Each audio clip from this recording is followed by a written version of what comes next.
Today I'm going to be talking to you guys about something very unique that we're doing in India. Probably a story you've heard, not heard, heard in bits and pieces, but just going to try and stitch this together. But most importantly, since all of you are developers here today, I want to talk to you about the importance of platforms. How do we build platforms? And why is there a need to build platforms? And as you all know, we've been hearing this thing that data is the new oil. So there's going to be lots of digital data. So I'm also going to propose a couple of things that you should think about as developers or architects when you build technology systems in your own companies or for your customers and so on.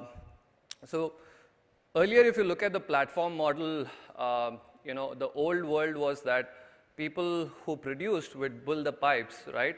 And they will connect directly to the consumer. If you look at the telco industry, you all might remember, or most of us might not remember, to get a telephone connection in India, you have to apply, and you have to wait for a long time because the government owned this particular set of rails, and then they have to also manufacture the phone. Similarly, AT&T in the US, whoever gave you the telecom connection were also making up these phones as well, right? So the old model was basically the producer produces, and you connect directly with the consumer, and all the value is captured in that pipe. The new world of platforms basically meant that interaction creates value, and then these interactions also drive network scales. For example, things like Uber, Google Maps, Airbnb, these are all some of those large-scale platforms which we know which grew, and these guys don't hold any of these pipes, right? For example, we've heard this famous thing that Uber is the largest cab company in the world but doesn't own any cabs. Airbnb is the largest B&B but doesn't hold any hotels or properties in their name.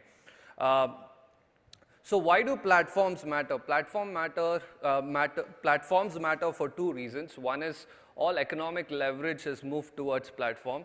Today, the most valuable companies in the world, whether it's Apple, Facebook, Google, all of these are large-scale platform companies today. All value is moved, economic leverage is moved to these platforms. And two, platforms also matter for social impact. So before we get there, I just want to give you some examples. All of you know about some of these examples. How many of you in the room are on Tinder? Tanmay, we need a machine learning thing to figure out how many people are lying here. So just as how many of you use Tinder or know how it works? Okay, good. At least there are some. Okay, guys, today is 14th February. It's Valentine's Day. I think it's only fair if we put our hands up to say, yes, we've used it. So Tinder is built on what's called as Connect with Facebook. And Tinder today is almost a $6 to $7 billion company. It does over $250 million in revenue every year. It's just built with one single feature called Connect with Facebook. If there's no Connect with Facebook, there is no Tinder, right? So many of us have seen Connect with Facebook being there as a feature on various different platforms. That's the power of a platform. When you have people at scale, you create network effects, and those network effects create value. And value creation just doesn't happen for yourself, but also happens to your partner. Similarly, Amazon, for a long time, did not want to post any profit, but was forced to post a profit because of what's called as AWS. AWS was an internal engine that Amazon started to solve their own scale challenges, turned out to be, and then extended to various different developers and startups who are now building on top of AWS as an infrastructure. Similarly, Salesforce, another great example of a company which came in to build SaaS-based products, built what's called as Force.com, and today posts over $50 billion revenues through that. So all of these platforms have shown us that a lot of economic leverage, whether a party A builds a product A or a product B, doesn't matter, these platforms win, right? And so which is why platforms are important from a commercial point of view. So if you look at some of the large-scale platforms today that we know, Amazon, Uber, Airbnb, none of them will exist today if some of these fundamental building blocks didn't exist. For example, the TCP/IP, the internet, SMTP, these were all government-funded projects in the US with academic institutions which actually came up, and projects like DARPA with DARPA.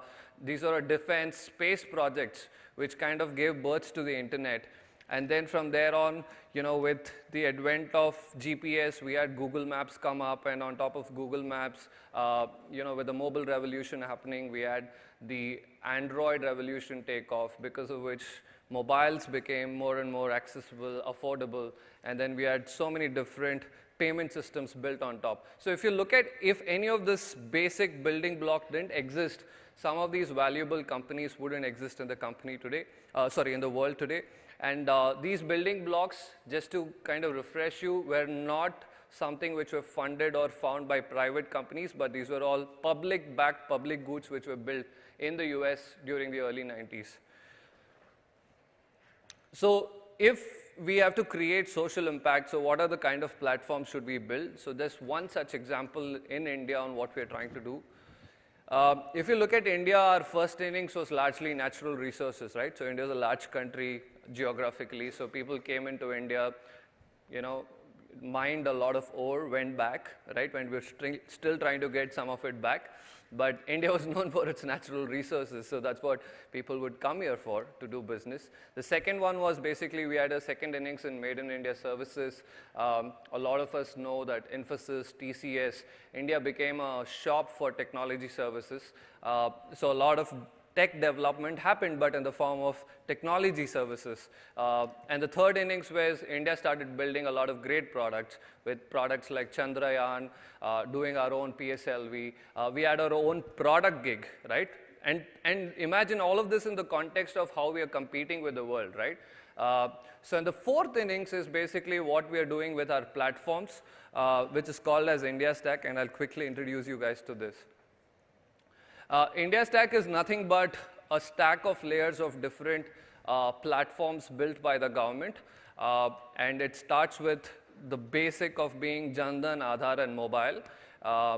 In the last 3 years, there have been over 600 million bank accounts which have been linked with Aadhar, and over 250 plus million bank accounts which have been opened for new first-time bank users. How many of you know that Indian households, there are more Indian households who have a bank account than a toilet in their house?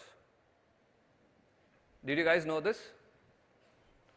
600 million people in India don't have access to toilets yet. So our problems are extremely different. India is a country of countries, right? If you look at the income divide of India, you can actually pretty much plot various the whole world can be plotted within India. There is America, there's Europe, there's Africa, and all these countries can actually be plotted in India and in different pockets.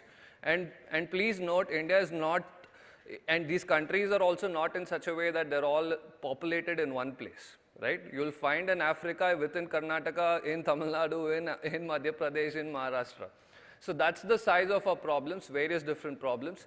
So in order to solve for that was the Jan Dhan Aadhar Mobile, conceived as a core platform on which we could deliver digital services to people. So you have the presence list layer, which is powered by the Aadhar Authentication API. Then you have the paperless layer, where you could do an Aadhar eKYC. So many of us would have experienced. Any of you have bought a Geo SIM card here in the room? Do you all? Oh, not everybody. Okay, of course. So you all remember buying a SIM card before in India. We would basically go to the store, fill up a long form. That guy will say, "Sir, put your photograph, do a signature on top of it." He'll verify. You give him some money. Then he'll say, "Sir, you go home, you'll get one SMS, and then it'll get activated," right? And you're like, "Oh man, when is this SMS ever going to come?" So this is how our SIM buying experience was just a couple of years ago. And with the advent of technology, we've leapfrogged so much that we don't even remember how these experiences were. So today you can walk into a store, just do your biometric thumbprint. In less than 2 minutes, you can walk away with an activated SIM card. Right? It's not even just doing your KYC, it even activates, and you can real-time start using it right then. So something like that is powered by what's called as the eKYC API. So the importance of something like this being a public good infrastructure, why does this service exist, is because it brings down the cost of delivery of service. right? So in the example earlier, the cost for a telco to do a KYC of a customer was 42 bucks. It was 42 rupees, but for someone to now do a digital KYC, the cost is just 4 rupees. Now you know why you're all getting free data and free calls. So when the cost of service delivery comes down, which means more value can be given towards the customer, whether in terms of cost, whether in terms of features, whether in terms of any other value-added services that you want to build. So eKYC is expected to help bring down the cost of service delivery for various different products, right? Telecom is probably the most basic product. All of us today, India has 1 billion people on mobile phones. By the way, the Geo Effect is that today, India climbed from being from 130th position to the first position in overall data consumption around the globe.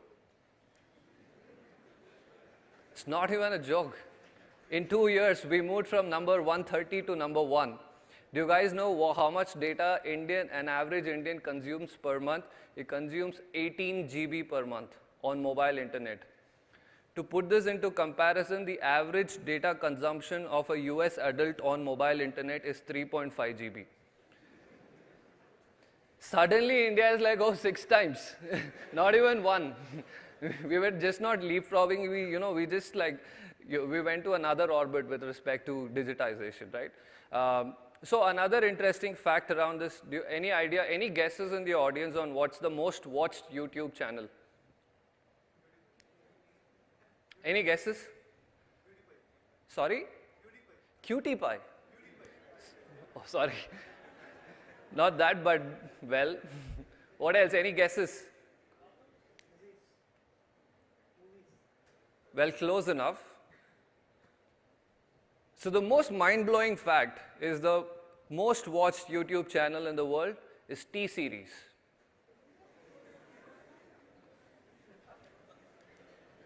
And we are still getting there. By the way, India only has 300 million internet users. We have 1.3 billion people, which means there are 1 billion people yet to come. So coming back to this, the reason I'm trying to help you, mental model this is we are changing. We are changing without us realizing.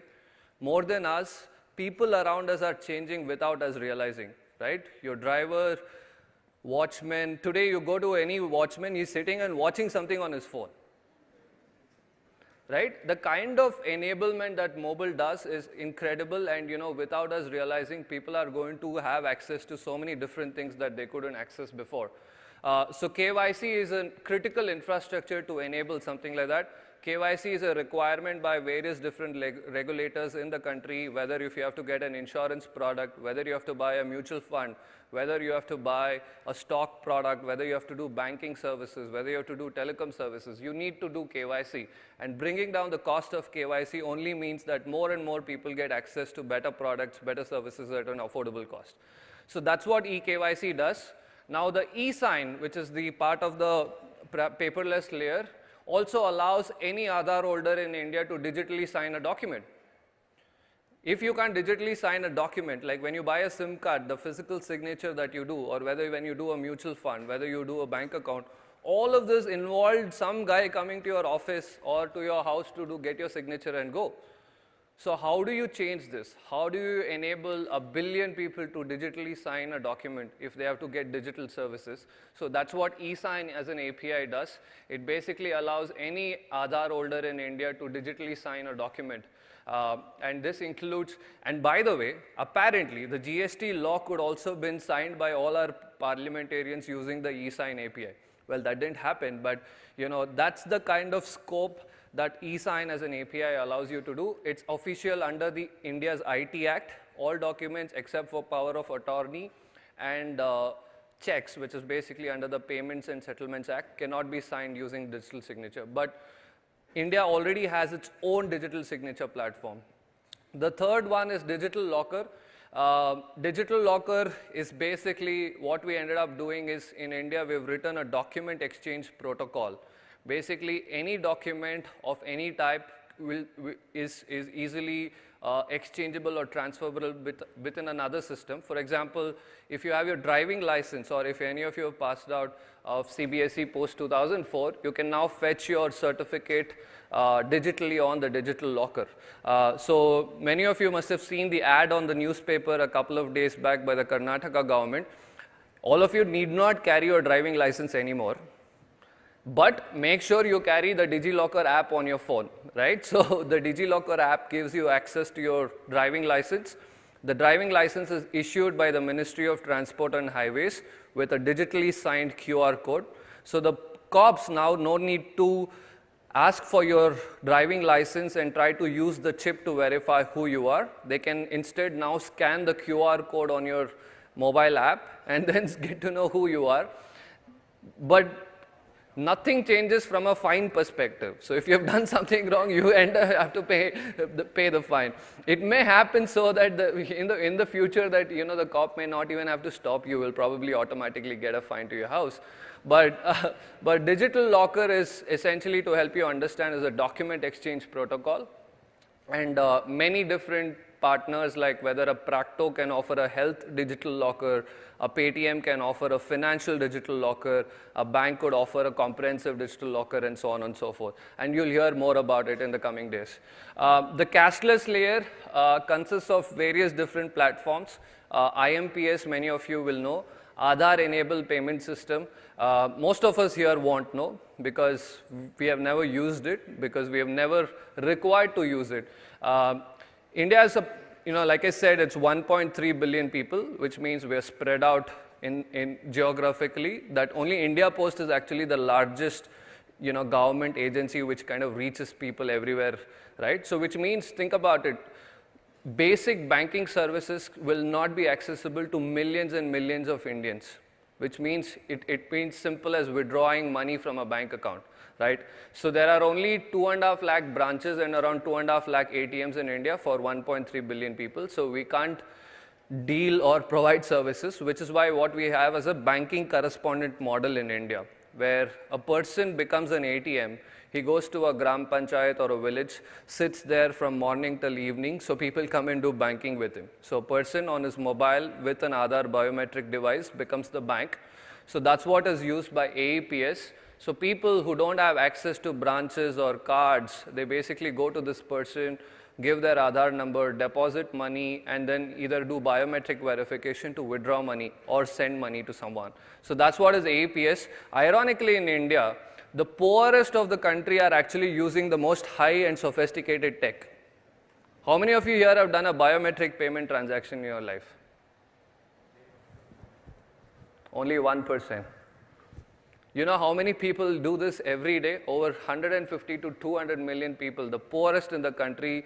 The only way they do their banking transaction is through this platform.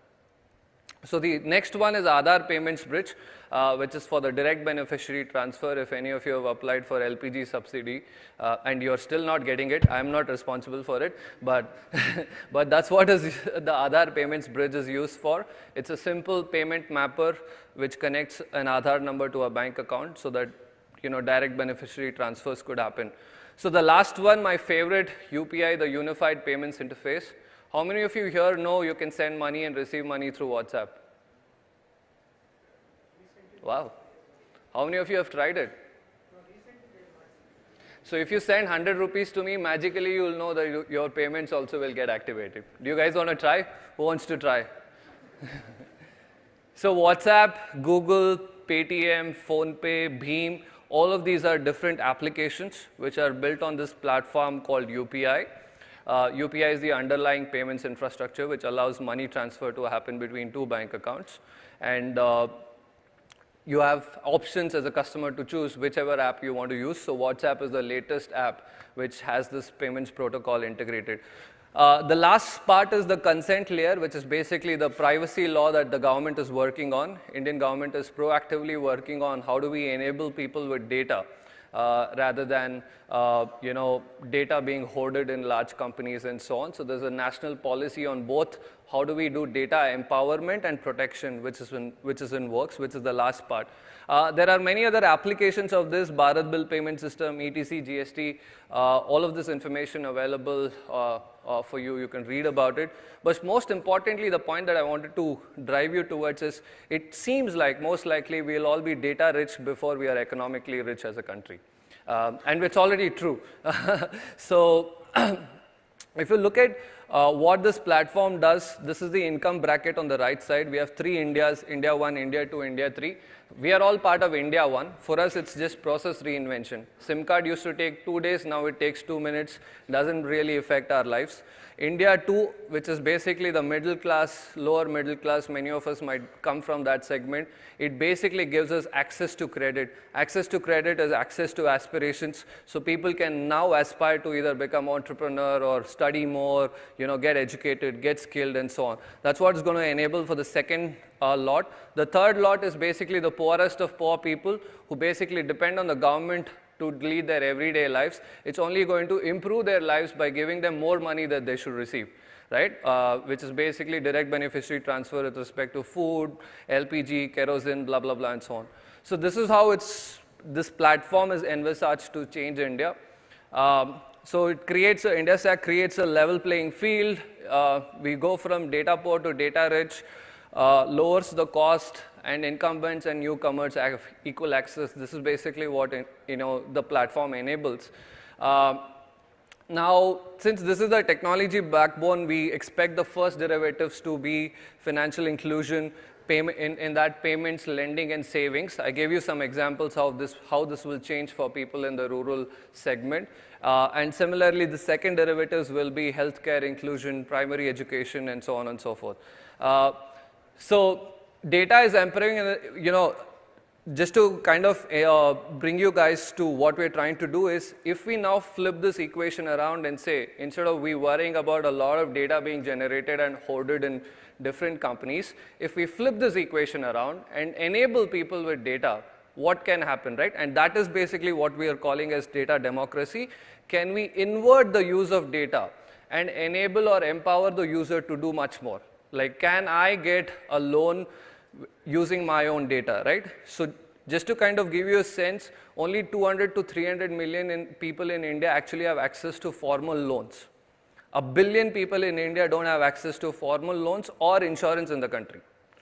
So this is what we mean by data democracy. So just to give you an example of how this will work, it's a lady who starts accepting digital payments because it's low cost now. Because she accepts digital payments, now she can show this data to a bank to say, look, this is the kind of business I do every day.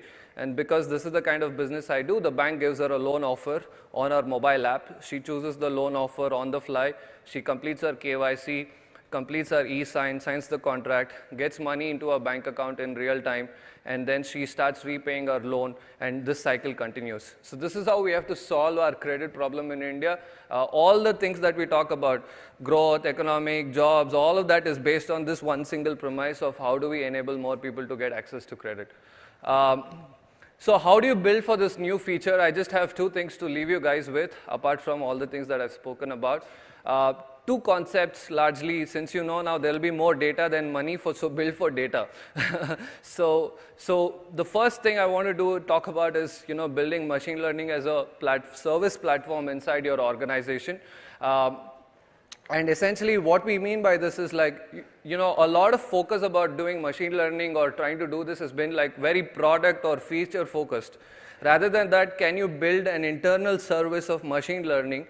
And it's an external, basically this team, think about this team as somebody who will be like an external team inside your company and then deliver services to various different stakeholders, whether it's a product team, whether it's the marketing team, whether it's the CFO, whoever has to build or take decisions for the company or for your customers. Can you now start thinking about building machine learning as a service platform internally in your organization?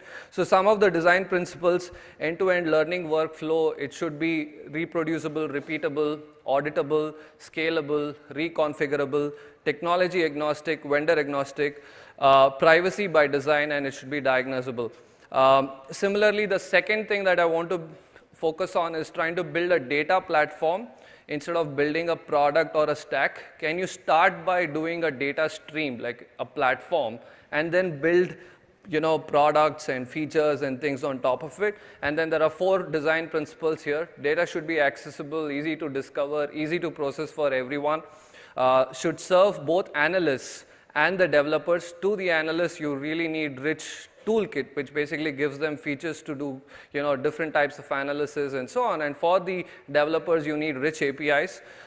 It should be extensible so that it evolve and cater to new use cases. This is one of the design mistakes that a lot of people make when you build systems, is you kind of choose your data platform or machine learning based on the use case that you're trying to solve.